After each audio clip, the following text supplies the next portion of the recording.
memahami sedikit tentang hati Bapa Surgawi itu. Yaitu yang pertama kita lihat, Bapa Surgawi ingin kita hidup bersamanya dalam kekekalan. Ya, Tuhan tidak menciptakan kita kemudian membinasakan kita. Karena Tuhan itu adalah Tuhan, maka kalau Dia lakukan sesuatu, tidak dilakukan saudara-saudara tanpa sebuah perencanaan. Jadi Dia melakukan sesuatu, Dia menciptakan manusia bukan untuk sementara, tetapi untuk hidup selama-lamanya. Ya. Mungkin kita ciptakan sesuatu, tapi sebentar kita bosan dan kita buang. Itulah manusia. Tapi Tuhan itu namanya pun Tuhan, ya. Tuhan itu tidak sembarang mencipta. Dia maha kuasa, tapi tidak sembarang suka-sukaku menciptakan ini dan itu buang nanti, menciptakan buang nanti, enggak. Tuhan itu tidak seperti kita, ya. Dia punya kesempurnaan dalam merancang, kesempurnaan dalam berpikir. Dia adalah Allah yang sempurna. Jadi ketika Dia menciptakan manusia, Dia mau manusia itu hidup bersama-sama dengan Dia dalam kekekalan.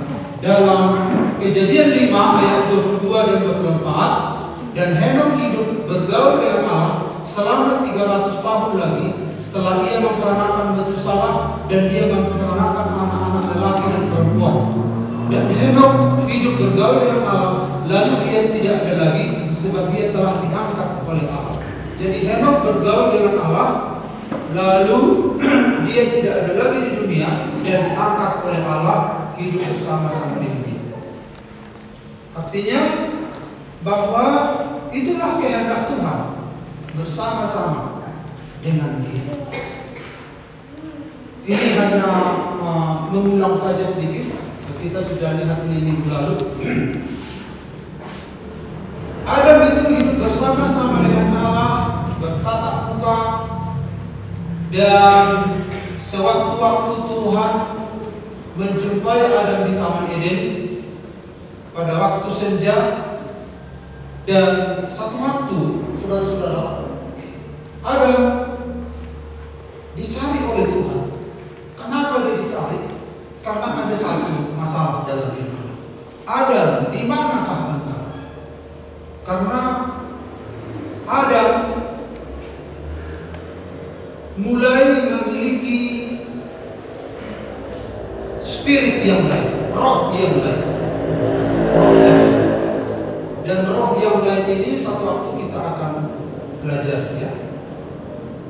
Baik di dalam gereja juga ada roh yang lain, ada Yesus yang lain, ada Injil yang lain. Tapi dalam gereja, karena ini bekerjanya secara halus dan Adam tidak menyadari itu, dan ini akan terus bekerja. Nah, karena ada roh yang lain ini artinya tidak satu arah lagi dengan Tuhan, tidak satu semangat lagi dengan Tuhan. Nah, kalau tidak satu semangat, tidak satu roh lagi dengan Tuhan, berarti berbeda, jalannya berbeda, ya. Makanya ketika Yesus datang, Dia memberikan teladan. Rasul Paulus berkata, hendaklah kamu mempunyai pikiran dan perasaan yang terdapat juga dalam Kristus Yesus. Karena pikiran perasaan Yesus Kristus itu seirama dengan Bapa. Nah, itu yang akan dijalani orang-orang Kristen seumur hidup. Karena ketika Adam tidak sepikiran lagi dengan Allah, dia punya rencana yang lain, terjadi perubahan, ya. Maka terjadilah kematian. Nah, kemudian yang kedua kita lihat, namun demikian Bapa Surgawi menghendaki supaya tak seorang pun yang binasa. Jadi Bapa masih mengasihi, ya, mengasihi manusia itu walaupun jatuh dalam dosa. Dan Allah menuntut sebenarnya bahwa manusia itu harus melakukan kehendaknya, kalau tidak manusia akan dihukum akibat dosa dalam kematian. Nah, untuk memahami tuntutan Allah ini, Yesus memberikan perumpamaan. Ada seorang yang berutang 10.000 talenta. Nah, 10.000 talenta ini sama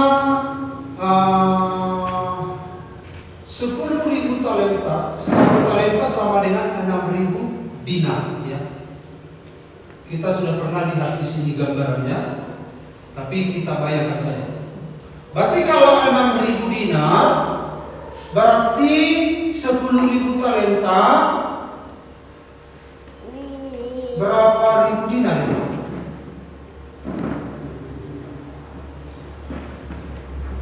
10.000 talenta, satu talenta 6.000 dinar, berarti 6 juta, 60 juta dinar.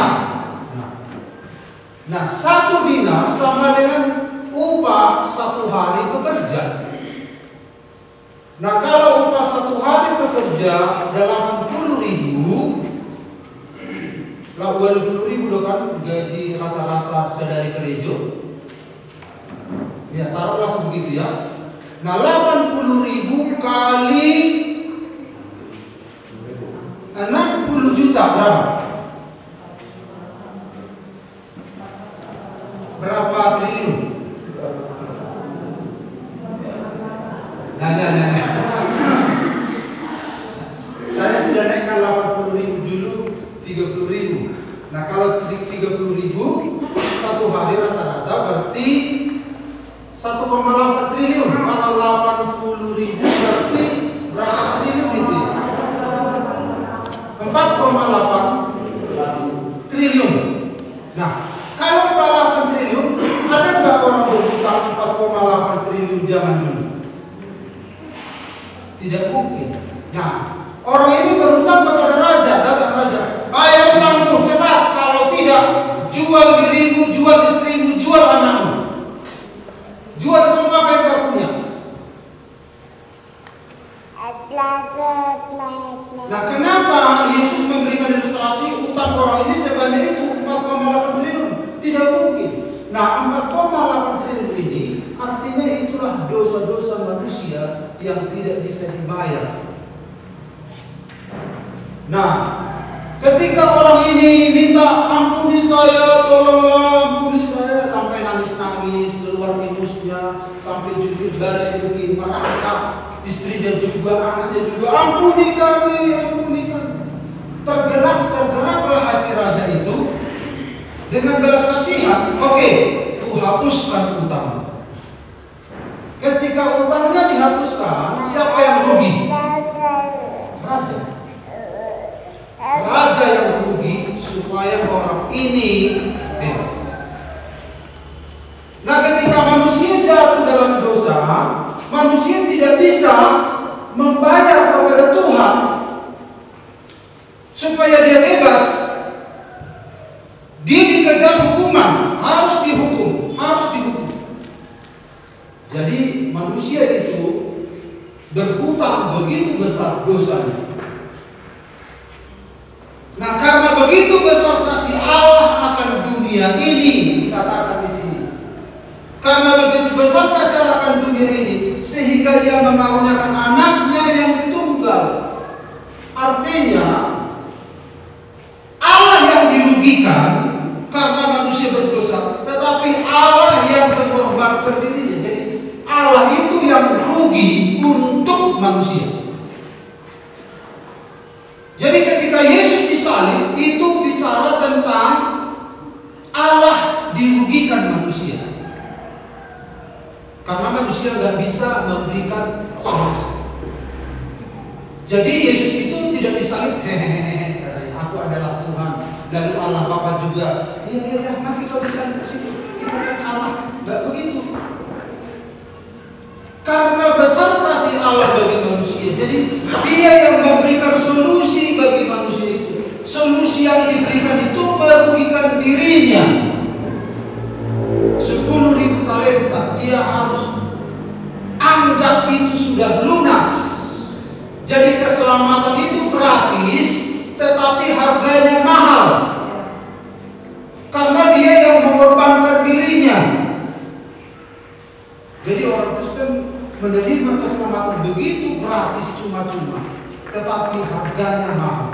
itu nggak boleh main-main dengan keselamatan.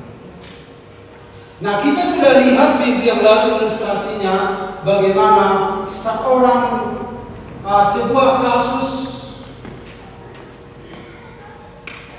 seorang ayah kehilangan anaknya demi menyelamatkan kereta api dan beberapa gerbong kereta api.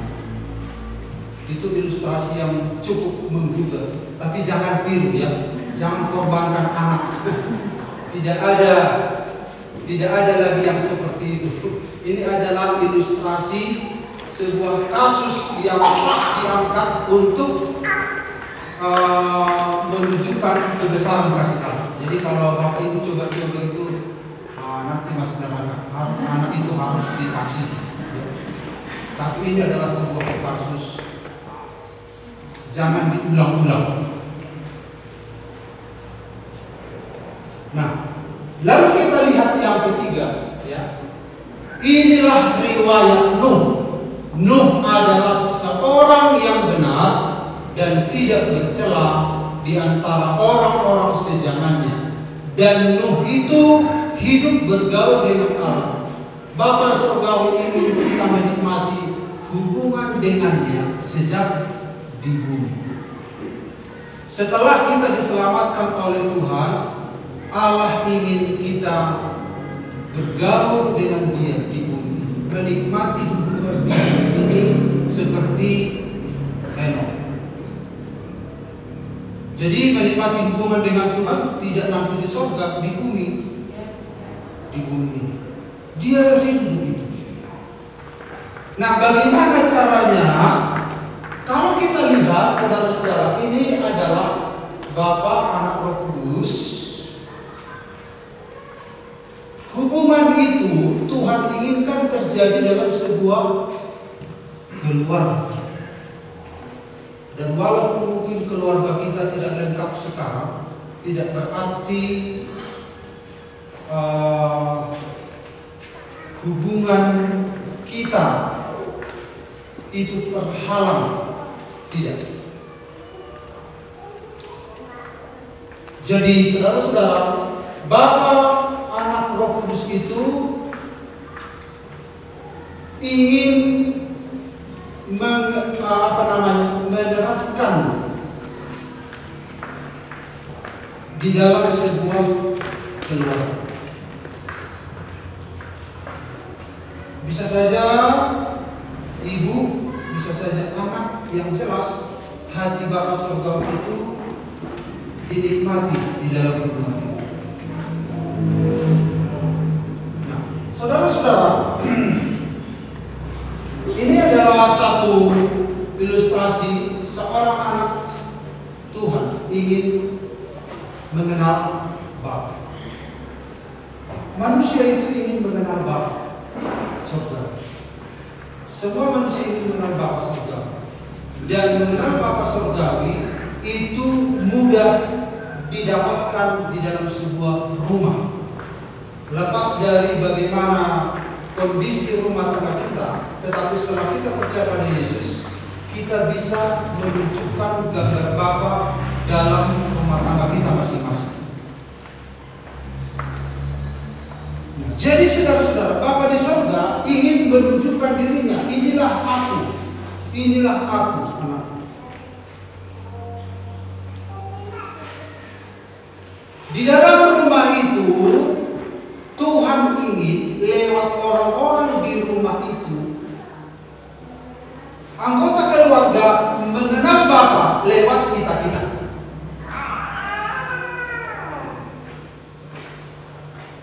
Allah Bapa ingin menunjukkan dirinya lewat saya di dalam rumah. Allah Bapa ingin menunjukkan dirinya lewat istri di dalam rumah. Allah Bapa ingin menunjukkan dirinya lewat anak di dalam rumah. Jadi artinya semua manusia diinginkan Tuhan untuk mengenal Bapa lewat orang-orang yang ada di rumah.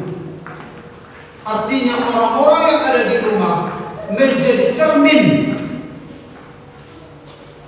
yang bisa dilihat bahwa orang bisa kenal Allah lewat kita. Orang bisa kenal Allah lewat kita. Karena Allah itu tidak kelihatan. Ini Allah itu tidak kelihatan. Sementara orang ini rindu. Allah Bapa ingin melihat. Jadi Allah Bapa itu tanda kutip gemas gitu, gemas. Ingin, aku ingin menunjukkan diriku padamu.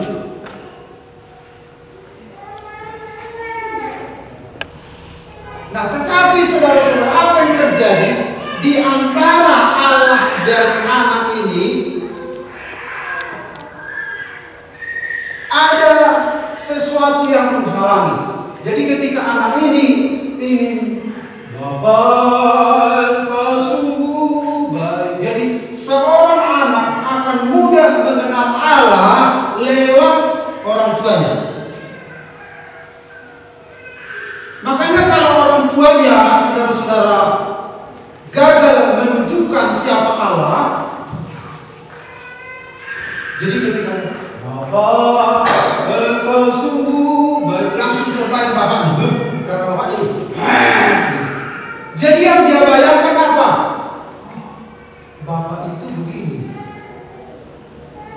Jadi bapak di surga itu kesal kalau orang tua menampakkan Allah itu seperti ini. Kesal Allah itu. Bukan begitu pribadiku. Kenapa kau ekspresikan pribadiku seperti itu? Bukan begitu, kata Bapak di surga. Nah, disinilah letak kegagalan kita menunjukkan siapa Bapak itu. Kita yang menantarai.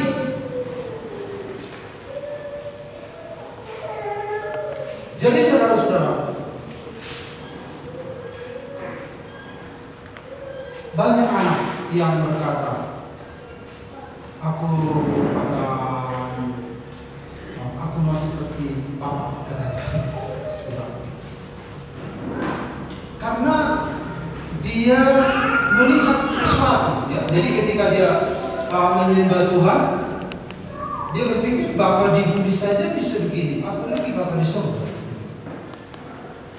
Baik itu mama, baik itu saudara, harus menampilkan Bapa surga. Jadi tidak sembarangan anak Tuhan ini. Anak Tuhan ini harus mencerminkan gambar Allah secara benar. Jadi kalau misalnya saudara menjadi seorang Kristen, lalu saudara ada di sana jatuh, gitu.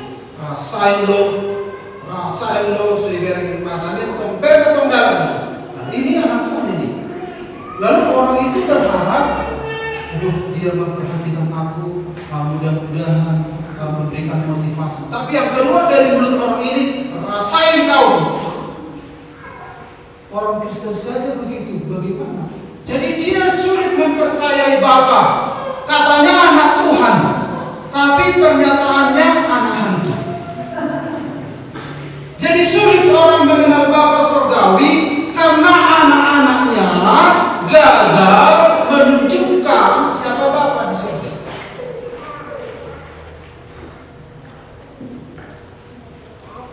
Ini perjuangan kita. Jadi orang Kristen itu penuh kasih karunia, tetapi tuntutannya tinggi.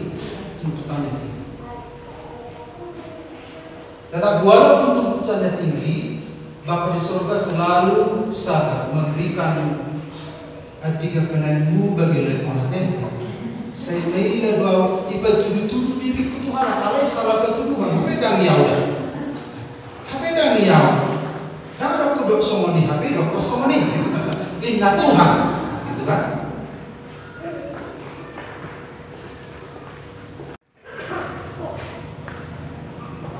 Apa namanya? Membiaskannya namanya itu.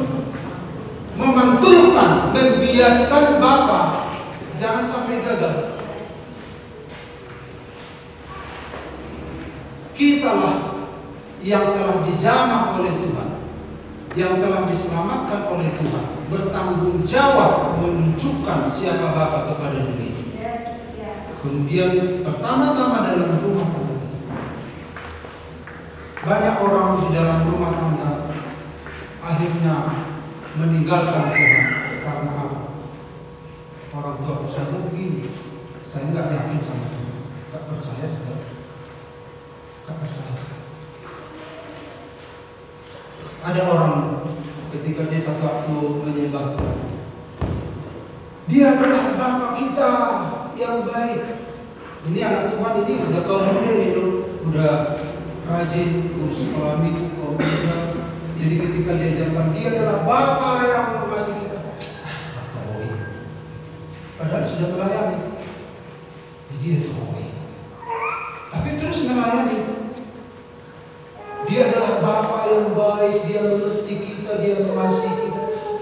Kenapa dia sangkal? Karena dia bayangkan langsung.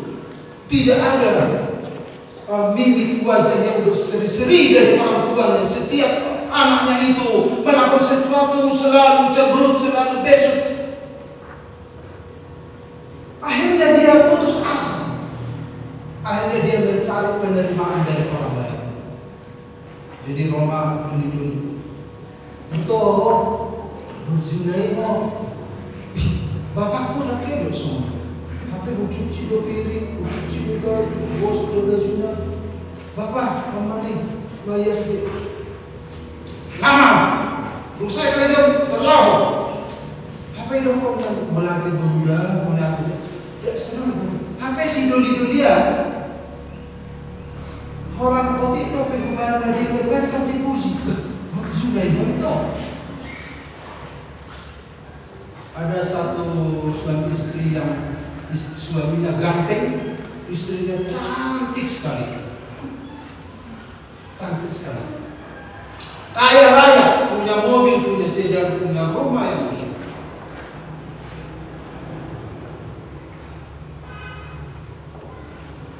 Jadi apa yang dilakukan istrinya gak pernah direspon dengan baik, gak pernah dikasih pujian. Pokoknya dia dianggap kayak nggak orang gitu, padahal kaya raya gitu. Nah istrinya ini suka beli sayur. Beli sayur, ada yang tukang gerobak. Datang tukang gerobak ini, nah itu kan tukang gerobaknya sisirannya nggak apalah, jauh beda lah dengan orang kaya ini. Ini orang kaya ini baru bangun ini berarti masih berantakan, belum cuci muka, masih pakai baju daster begitu. Dia datang beli dulu sayur. Nah datang yang tukang sayur, nyonya cantik kali katanya. Cantik kali nyonya. Cantik katanya, padahal saya belum bersisir, saya belum cuci muka, saya masih pakai baju ini. Setiap pagi begitu. Padahal setiap istrinya ini diajak suaminya ke kantor, ke pertemuan, pakai parfum, pakai baju yang bagus, gak pernah istrinya memuji. Tapi tukang sayur ini walaupun dia masih berantakan, selamat pagi nyonya, tante cantik sekali gitu. Karena sering mendengar itu, akhirnya kawin lari tukang sayur dengan nyonya itu.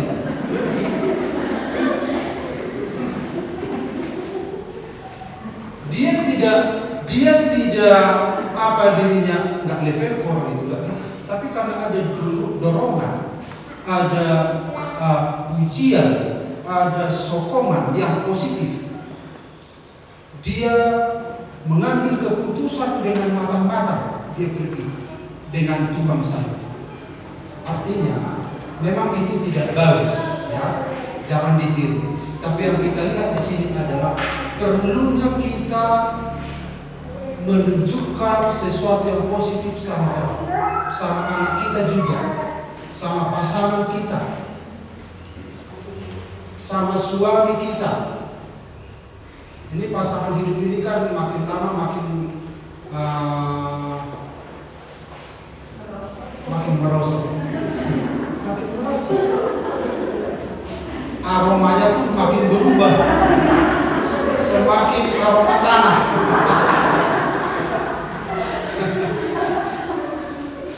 Tapi kita harus memberi sokong. Kalau hati-hati, kalau dilemahkan, dipatahkan semua. Jadi Bapa di surga itu kita harus kenal ya. Jadi kita harus menunjukkan siapa Bapa itu kepada orang lain. Nah, bagaimana caranya kita menunjukkan Bapa kepada orang lain? Bapa surga itu harus menjadi pusat kehidupan kita. Pusat kehidupan kita. Kita tidak usah menyenangkan semua orang, tetapi ketika Yesus Bapa di surga menjadi pusat kehidupan kita, maka kita akan mendapatkan apa yang kita khawatirkan tadi. Nah, di dalam kehidupan kita ini saudara-saudara, akhirnya ini anak ini katakan begini. Pernah, sebentar beberapa Tuhan ini baru. Iko pasang apa dulu rasmu ada seperti bahwa jalan delik ko bolu ditanu na dilemu di jawa di mata. Orang kayak pasang apa? Orang tanda tanya di betul. Orang tanda tanya. Waduh Tuhan itu haida Tuhan. Makanya sekolah minggu ketika ditanya di sekolah minggu, siapa sama ke semua agama? Kata Retna ke anak sekolah sama semua menuju surga. Kenapa disebut sama? Karena orang tua tidak berhasil memperkenalkan Bapa Yesus kepada anak. Yang disajikan orang tua film dewa-dewa, film Power Rangers, film ini. Semua itu disajikan orang tua. Akhirnya mereka tidak kenal siapa. Jadi ketika ada yang setan datang mengganggu anak, karena di game itu kan ada alat untuk melawan setan. Kalau kita melawan setan, bagaimana caranya? Guru sekolah minggu berharap melawan, meningking dalam nama Yesus. Tetapi anak sekolah minggu bilang dengan bunga. Karena dengan bunga zombie lari. Dengan bunga setan lari. Makanya banyak orang Kristen dengan gunung ke rata, lahu polis. Dengan gunung. Bukan dengan nama Yesus lagi. Kegagalan siapa itu orang-orang percaya. Bagaimana caranya supaya kita bisa mencerminkan Bapa di surga dalam hidup kita? Nah, saya tunjukkan kepada kita, ini sudah pernah kita lihat, inilah kita. Setelah kita percaya pada Yesus, Yesus itu ada dalam kehidupan kita. Yesuslah yang membuat kita berarti, berguna. Makanya ada nyanyian, Kaulah segalanya. Memang Dia segalanya.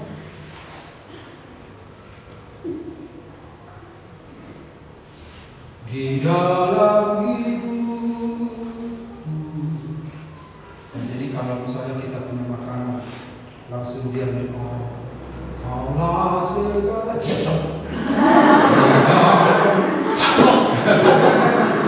Berarti bukan Dia segalanya, tapi Kaulah segalanya. Di pelajaran itu, karena memang Dia segalanya. Kalau Yesus segalanya, saudara-saudara, maka kita harus tentukan urutan-urutan dalam kehidupan kita. Ini urutan pertama, nyawa kita. Yesus berkata, kita harus rela melepaskan nyawa kita. Berarti Yesuslah yang pertama. Kemudian urutan kedua siapa? Istri kita. Urutan ketiga anak kita. Urutan berikut orang tua. Urutan berikut saudara. Urutan berikut adalah harta benda kita. Nah, di mana Bapak Ibu letakkan ini?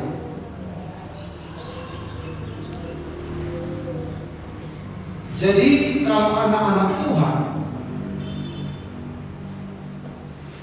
membuat urutan-urutan itu teratur begini, saudara tidak perlu khawatir tentang kehilangan ini semua.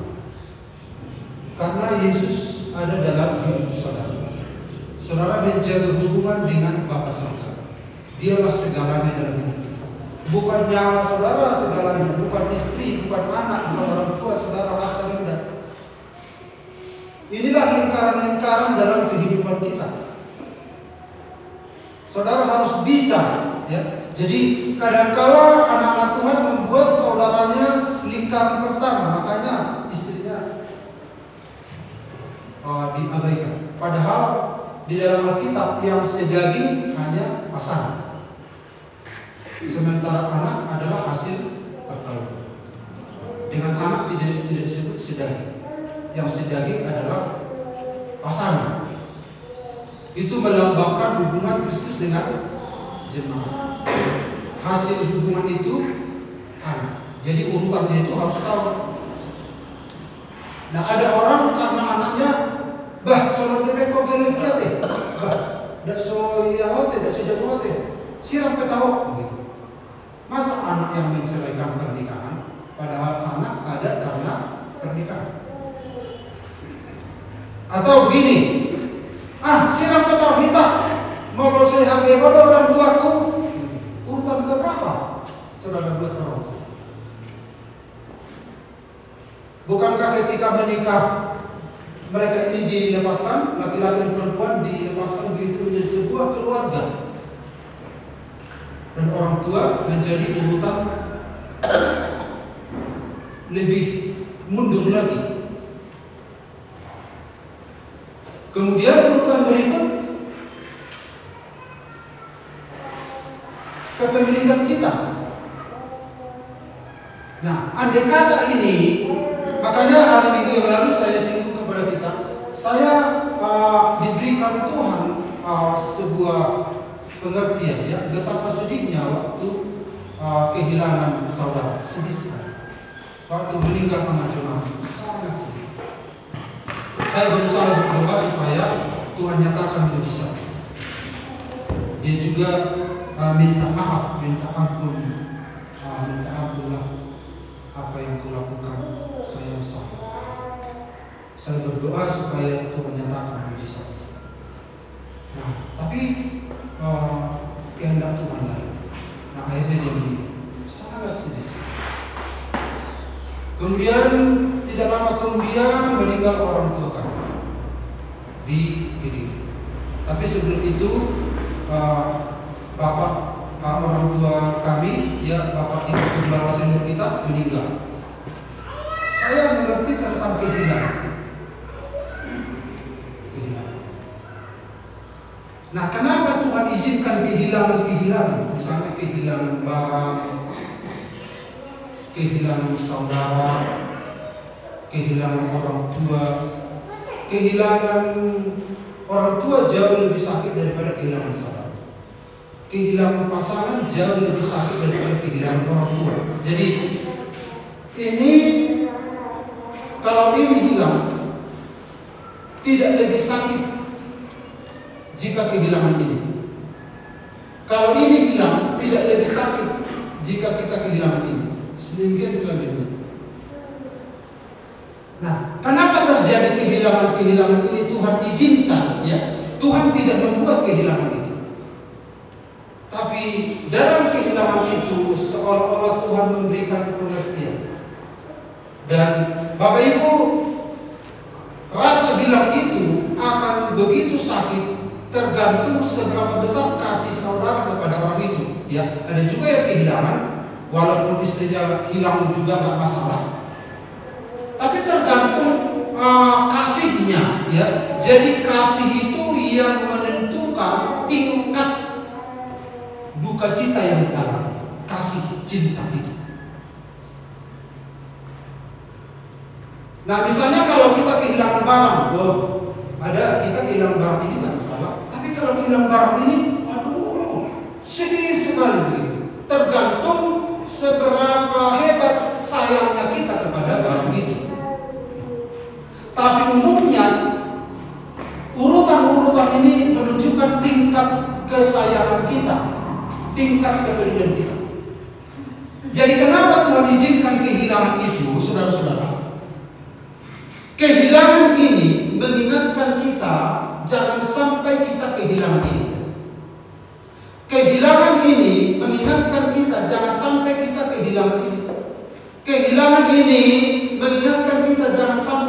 kehilangan ini.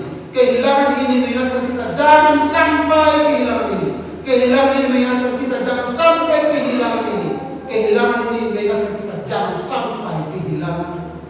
Artinya adalah kehilangan itu mengingatkan kita untuk membandingkan betapa sakitnya kehilangan jika keselamatan itu hilang dari kita. Kalau orang yang kita kasihi itu memang sakit, orang tua yang kita kasih sakit, kita kehilangan, ada yang hilang dari diri kita. Apalagi mungkin pasangan hidup kita lebih sakit, ada yang hilang. Tetapi kehilangan itu, saudara-saudara, Tuhan sedang berbicara begitu kuat di sana. Kalau orang yang kau kasih itu hilang, memang sedih hatimu, tapi masih ada harapan akan jumpa di surga. Kalau gak jumpa di bumi, ada harapan masih jumpa di surga. Itulah penghiburan satu-satunya.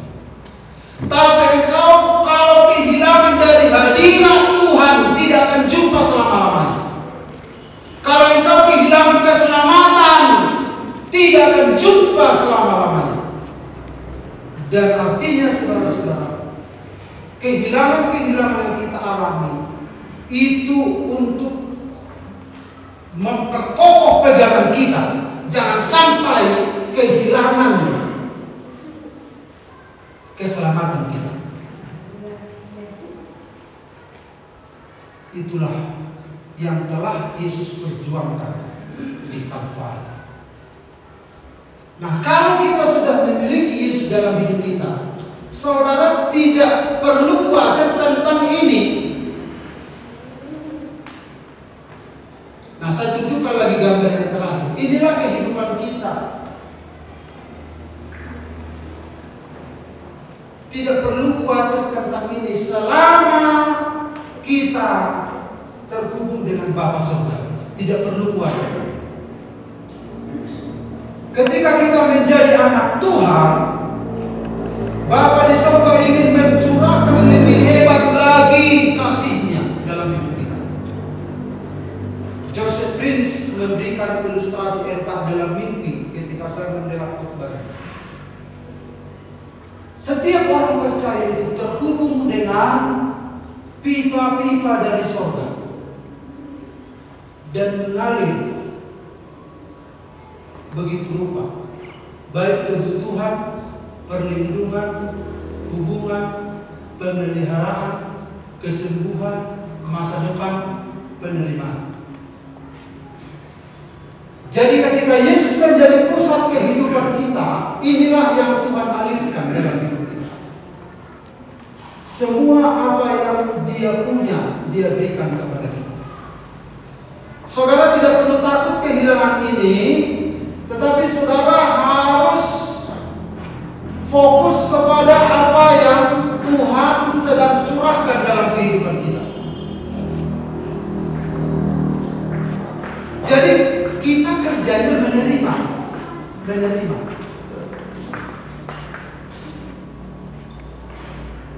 Ketika saudara menerima, maka Tuhan akan jaga ini. Saudara jangan setengah mati menjaga ini semua, sementara ini saudara tidak menerima. Saudara menerima dengan iman dan ucapan syukur.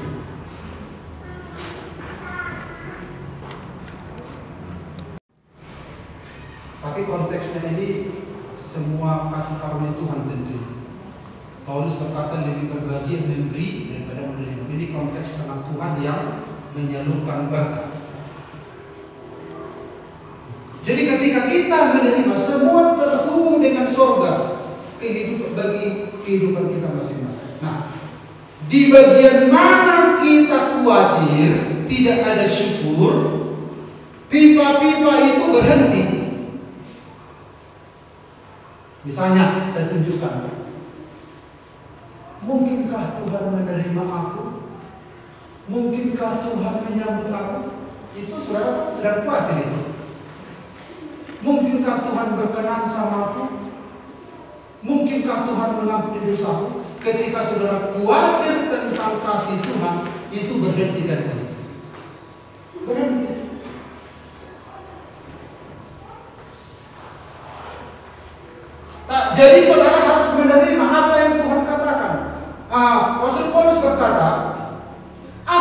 yang akan kita katakan. Mungkin ada orang berkata, siapakah yang membangkitkan Kristus dari antara orang mati? Tapi Paulus berkata, firman itu dekat di mulutmu, di hatimu. Itu firman iman. Artinya saudara mempercayai saja.